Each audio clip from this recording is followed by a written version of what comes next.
We're going to look at examples of the types of transitions in the order I introduced them to you. We start with an example of a moment-to-moment transition. This is an excerpt from Beautiful Darkness by Fabian Vollmann and Kara Skoet. It's a dark fairy tale about tiny fairies. I chose this page because it's got two examples of good moment-to-moment transitions. This first row of panels uses a series of moments to set up and pay off a pretty dark gag. We see a silly panel of a tiny fairy person living amongst a nest of birds.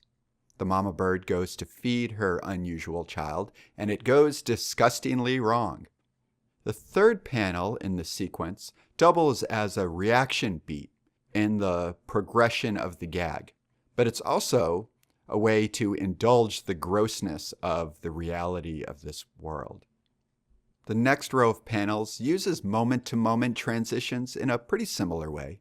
The setup of a gag, the pause, and the punchline. In both of these examples, you'll notice that moment-to-moment transitions aren't really capable of progressing the plot of the story. They're more about setting the tone, creating a moment of levity, or introducing character. As an example of an action-to-action transition, I chose two panels from an issue of the Fantastic Four comic from around the 1970s. The art is by Jack Kirby, though I'm not sure who the writer is. I chose these two panels to show how superhero comics are so reliant on action-to-action transitions, something I brought up earlier. Even mundane moments, like this servant bumping into Dr. Doom, are treated like a fight scene. We have the action, the thwack and the clank of the incident, and a zoomed reaction of Dr. Doom as he thumps the poor servant against the edge of the frame. This sort of heightened, aggressive reality is so much of what we think of when we think of American-style comics. But of course, it's not to be taken too seriously. It's very cartoonish and pretty ridiculous. The pacing of action-to-action transitions is almost addictive in this style of comic storytelling. It's constantly setting up moments just to, no pun intended, knock them down. For example, let's just take a moment and read the exchange in these two panels. "1,000 pardons, sir. I did stumble against your cloak. Clumsy dolt! You dare lay a hand on the sacrosanct person of your lord and master. Worthless, insufferable clod! Do you know what this means?" "Oh, no, sire. No, not the ultimate punishment." Yeah, so anyway, how could you not want to turn the page to find out what happens next? All right, moving on. These two panels from The Escapist represent a great subject-to-subject transition. The book is written by Brian K. Vaughan and drawn by Steve Rolston. In its most simple use, a subject-to-subject transition is really drawing an exchange between two characters. In this case, it's a moment-to-moment transition with an added camera pivot. As the reader, we have to use our sense of closure to assume these characters are in the same scene, despite the fact that they don't appear in each other's panels. This style of transition really shows the influence of filmmaking on comics. This kind of image juxtaposition would be completely baffling if we hadn't grown up seeing this technique in film, TV shows, and animation. There's nothing particularly artistic in a functional subject-to-subject transition like this. But that's cool. Sometimes scenes just need to move the plot along. Speaking of scenes, here's a scene-to-scene transition from an issue of Donald Duck Comics by Carl Barks. This book came out in the 1940s. When you're making comics for kids being an audience whose sense of closure is still in a really early stage of development, you as the artist needs to be very particular in the types of elements you choose in each panel.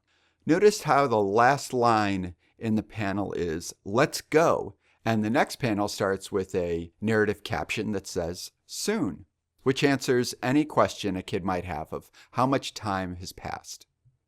In the case of a scene-to-scene transition, dramatic change actually helps the transition work more clearly. A complete change in setting from city to desert, the inclusion of the car, the staging of the characters from medium shot in profile to a long shot from behind. All these things help a young reader understand what's going on in your story. When you're making a comic for an adult or a more experienced comic reader, you can be more subtle with the scene-to-scene transition. Look how David Mazzucchelli uses scene-to-scene in this transition from his book, Asterois Polyp. It's a book clearly for an adult audience about adult characters, and it's leaving out a lot of information to set up and pay off a very dry joke about adult relationships. To better understand the aspect-to-aspect transition type, it helps to look at more than just 2 panels.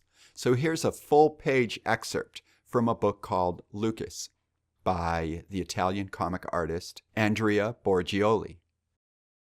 We see a hard cut from black to a van racing down a residential street. The van parks haphazardly in front of an abandoned house, and a character steps out. We get a closer look at the despair of the property and this person's hesitation to enter. Finally, we're given a panel that frames the character who's entered the darkness of what may be a place connected to his past. Aspect-to-aspect transitions are not linked as closely as the other transitions we've discussed this far. They cut the reader loose from the narrative in some ways, and they give you the chance to investigate the world building on your own terms. You're probably finding yourself jumping back and forth between the images in these panels. And slowly you begin to connect all the details and make sense of where we are and what this character might be doing here. The artist, Mr. Borgioli, has slowed the pace of the narrative to give you time to take in the state of things in this character's world. The artist is taking a lot of liberties in how they frame each of these panels. Notice panel 2 feels like it's from the point of view of a nosy neighbor, and panel 3 gives us more of a bird's eye view.